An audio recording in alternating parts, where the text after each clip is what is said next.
You're hearing this because I wanted someone to know the truth before the cold takes me too. The mix red light flickers, weak like a heartbeat running out of time. Maybe this recorder will survive the snow better than I will.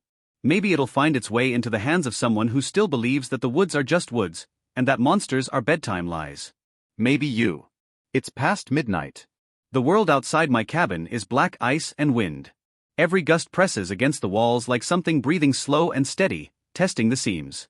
The wood stove's almost out, and the air tastes like iron and smoke. Out here in northern Minnesota, winter doesn't knock, it just crawls in and makes itself at home. When I first came north, I told myself I was just a hunter doing a job. I'd spent years tracking creatures that shouldn't exist, black-eyed things that crossed from folklore into news clippings, things the government pretends aren't real. Cryptid hunting, they called it. Most folks laugh at that word. But there's a quiet corner of the world where those who know better trade names, scars, and bounties. You could find jobs like Montana Wolfman, Arkansas Cave Screamer, or Lou Garou, confirmed sighting. Back then, I thought it was all survival instinct and skill. You study tracks, you trust your rifle, you make it back alive. But the hunt that found me here, the Wendigo bounty, wasn't like the others. The message came through one of the old channels we used before everything went private, encrypted, low-frequency broadcast. It was just coordinates, a payout, and a warning. Do not burn the remains. That line alone should have told me what I was walking into. The payout was too big to ignore. $250,000, verified by a handler I'd worked with before. It came with photos, half a deer carcass, frozen midair in a tree, rib bones stripped clean, not gnawed. Another of what looked like a human handprint burned into ice, fingers longer than any man should be. You learn not to believe in myths until one of them looks back at you. I remember the first step into that forest. The air was colder than I thought possible, even my breath froze fast enough to sting my lips. My boots sank into snow crust that whispered instead of crunching. The pines loomed close together, their branches heavy with frost, forming what felt like ribs closing around a heart. And underneath it all, silence. That was the first thing that told me I wasn't alone.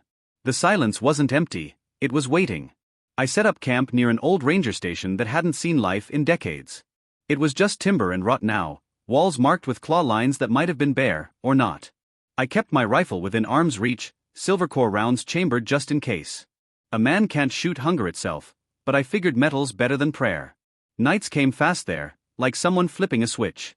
I'd sit near the fire, listening to it crack while I cleaned the rifle, cataloging tracks I'd found. Moose, fox, something bigger I couldn't identify. That's when I started hearing it, a voice just past the edge of hearing, like someone humming under their breath. Too soft to make out, too steady to be wind.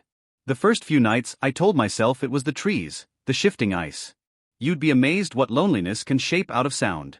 But one night, I heard my name. Clear. Drawn out.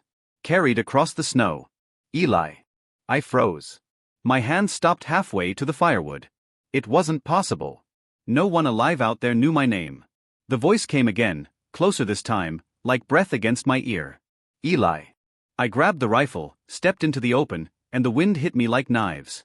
The moon was thin, silver enough to paint the treetops, and every branch swayed with slow rhythm. There was nothing human out there, but I swear the shadows moved like something tall, thin, and hungry. That's when I smelled it. The copper tang of blood, sharp and cold enough to taste. I followed it about 20 yards before I saw the prints. Bare feet. Human. But wrong. The toes were pointed deep, spaced too far apart, as if the bones inside had stretched until they cracked. The tracks stopped near a hollow log. And on that log was something pressed into the ice, a single, perfect handprint burned black. The next morning, I packed to leave. Every instinct told me to. But that's when the bounty message came through again. Same frequency, same clipped tone. Visual confirmation required. Termination preferred. I thought about shutting the radio off. Thought about driving south until the cold was behind me. But the kind of men who pay for hunts like this don't let you quit. You take the job, or you disappear. And besides, some part of me wanted to see it. To know if the stories were true. The locals had a word for what lives in those woods. Not Wendigo exactly, that's the Algonquin term. They called it Wetiko, the devourer. They said it used to be human once. Someone who ate flesh during famine, cursed by hunger until it became something else. A thing that never stopped starving. I'd heard those stories growing up near the Great Lakes. My grandfather used to tell them over whiskey, claiming he'd seen one back in '58 during a trapping winter that took half his crew. I never believed him. But out there, in that bone-cold dark, I started to understand the way his voice shook when he said the word. I stayed another night. Built a higher fire. Laid salt lines and nailed old brass bells to the trees around camp. You can laugh, but those little things, they're the only language the forest understands. I tried to sleep, but dreams came hard. I saw faces in the snow, mouths open like they were gasping for warmth. When I woke, the fire was out. And someone had stepped across the salt line. I didn't see footprints, just the mark of something dragging its fingers through the snow, tracing a spiral. I followed it to the edge of the clearing where the wind was whispering again, my name tangled in it. That's when I knew I wasn't being hunted. I was being called.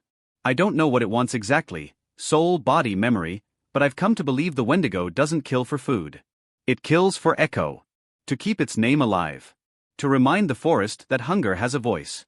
When I finally sent a signal to the handler, asking for extraction, there was nothing but static. The bounty network went silent. No coordinates, no response. Just me, the woods, and that name in the dark. It's been 3 nights since. I can feel it closer now, pacing the tree line when the wind dies. Sometimes it sounds like footsteps. Sometimes like a man crying. But every so often, when the cold's deep enough that even the stars stop shining, I hear it again. My name. The thing about this kind of cold, it eats sound, but it carries whispers. If you ever find yourself out here, if you ever feel the wind pause just long enough for the woods to breathe back at you, don't answer. Don't look toward the voice, no matter how much it sounds like someone you love. It'll sound familiar. It always does. This recording, it's not for glory. It's not for money. It's a warning. They told us cryptids were myths, that the government shut down all active hunts years ago. But that's a lie. There are contracts still running, quiet, under different names. The kind of contracts you don't live to finish. The Wendigo bounty was supposed to be my last. I guess in a way, it is. The snow's thicker now. The light's dying again. I can hear it out there, walking slow, breathing deep, patient. Maybe it's already behind me, maybe it's waiting for me to stop talking. The journey north began like all the others, slow, cold, and quiet enough to make a man start talking to himself. The farther we drove, the less the map meant anything. Roads turned to gravel, gravel to frozen dirt, then to nothing but tracks lost beneath white. Pines stretched for miles, their black spines slicing the sky, and the horizon disappeared into the kind of emptiness that swallows radio signals and human voices alike. Harlan rode beside me, chewing tobacco and keeping count of the miles since we'd last seen a mailbox. He was a wiry man, face all lines and windburn, with a stare that never stopped measuring distance. "You sure this is the right way?" he asked around the chew. I nodded, showing him the coordinates glowing faint on the old GPS. "If it's not," I said, "then we'll know soon enough." He grunted, spat into the snow. "You always talk like that, like death's a compass." "Death's the only thing that never lies," I told him. We reached the borderlands by dusk. The land there doesn't look like any map you've seen. It looks carved, torn by glaciers that still haunt the bones of the earth. The snow never stays still, it moves like breath, like something alive. Our cabin sat by a frozen river, a relic from old trappers who'd vanished long before the modern world came knocking. Its walls leaned but held. Inside, dust lay thick enough to remember every footprint we made. Harlan unpacked traps while I checked the generator. The silence out there was a sound of its own, thick, heavy, almost oily. Every so often, the wind would drag through the trees, and you'd swear it was words caught in the branches. We set out early the next morning, rifles on our backs, sleds dragging bait behind us, deer meat mixed with pine resin and a touch of blood, just enough to draw predators close. The tracks started easy, wolves, fox, elk. But then we found the elk carcass. It was torn in half, not eaten. Its ribcage was bent outward, like something had pulled from the inside trying to escape. The snow around it was burned black, and the smell, God, it wasn't decay.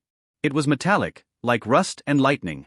Harlan crouched near the body, running his gloved fingers over the marks. No animal did this. No man either. He didn't say anything after that. Just stood there, his breath fogging around the cigarette he never lit. We marked the spot, set cameras, and moved on. That's when we found the claw marks, deep into a boulder near the river bend, gouged like steel against stone. The grooves were wide, uneven, too far apart to be bare. Something taller. We camped that night by the river, a silver line running silent through the woods. The moon rose big and bruised above the trees, and the cold was so sharp it made my teeth ache. I checked the traps twice, then 3 times. Harlan laughed and said I was spooking myself. But there was something wrong with the air. It felt thick, charged, like the second before thunder. Around midnight, I woke to a noise I couldn't place. Not the wind, not an animal. It was a rhythm, 3 knocks, slow, deliberate. They came from across the river. I sat up, listening. Then again. 3 knocks. Harlan stirred, mumbling. I grabbed the lantern and stepped outside. The trees on the opposite bank stood like sentinels, shadows tall and unmoving. Nothing. No sign of life. But the snow on our side was disturbed, small patches of melted frost, footprints that ended just short of the tree line. Bear. Human. The next morning, Harlan was up before me, grumbling that he'd go check the traps near the frozen bend before sunup. I told him to wait, to take the flare gun at least. He waved me off, said I was getting superstitious. He was right about one thing. Superstition comes easy when you're surrounded by too much silence. He left, and I never saw him alive again. By noon, the sky turned gray, and the cold deepened until even my coffee froze in the cup. I called for him on the radio, nothing but static. Then I heard a single pop in the distance, faint but distinct. A rifle shot. I packed fast and followed the trail he'd left. The snow swallowed footprints quick, but the blood didn't lie. I found his camp first, a small clearing by the river where he'd set up his gear. Or what was left of it. The tent was shredded to ribbons, the sled torn in half. His rifle lay twisted near the fire pit, the barrel bent like soft metal. Around it, the snow was churned with drag marks. Something had pulled him toward the woods, and halfway through, the tracks just stopped. Stopped. As if the sky had swallowed him. I crouched, scanning the tree line. The woods felt different now, like they were breathing. The pines leaned inward, their shadows long and thin. My breath came out in clouds, too loud in the stillness. Then, from somewhere ahead, I heard it, a crunch of snow, measured and heavy. I raised the rifle. At first, I thought it was a man. Tall, maybe 7 feet. The shape was wrong, though, arms too long, back arched like it was being held up by bones that didn't fit. The moonlight caught on skin stretched tight as parchment, ribs showing through, frost clinging to it like scales. It moved in jerks, cracking sounds like wood snapping in a fire. It paused, sniffed the air. I could hear that sound, the wet inhale, the breath of something trying to remember how to be alive. Then slowly, its head turned toward me. For a heartbeat, I saw its face. It wasn't a monster's face, it was almost human. Eyes sunken but gleaming pale, mouth too wide, lips split from cold. Its teeth were black, like they'd been burned into shape. And beneath that horror was something worse, recognition. It knew me. I froze, finger locked on the trigger, but fear has a way of slowing time. The creature tilted its head, bone cracking as it moved, then it opened its mouth, and the sound that came out wasn't a growl. It was a voice. My voice. Eli. The name rippled across the trees, echoing where no echo should exist. I stepped back, heart slamming against my ribs. The figure stood motionless now, half shadow, half light, as if deciding whether to come closer. The rifle trembled in my hands. Then it smiled. I fired once. The shot split the night, and the recoil nearly knocked me over. When the smoke cleared, it was gone. Not a trace. No blood, no tracks, nothing but that silence again, thicker now, heavier. The forest had swallowed it whole. I stumbled back to the riverbank, breath short, every muscle screaming. The cold bit deep, deeper than before. It wasn't just temperature, it was presence, something old pressing against the skin, watching. The trees shifted, creaked, as if something massive had brushed past them. I made it back to camp before dawn. The lantern flickered low, and I sat there, rifle across my knees, waiting for the sun that never seemed to rise. When it finally did, weak and white, I checked the footage from our cameras. Static on every one. Except the last. In the final frame, just before it cut out, I saw Harlan standing at the edge of the woods. But his face was wrong, too pale, too thin. His eyes stared straight into the lens, and his mouth was open like he was trying to speak. Behind him, just barely visible in the blur, stood that same tall figure, its hand resting on his shoulder. That was when the radio crackled, soft, faint, like breath over the wire. I leaned close, and through the static came a whisper that froze me where I sat. Eli. Then silence. And in that silence, I finally understood, whatever I was hunting had already found me.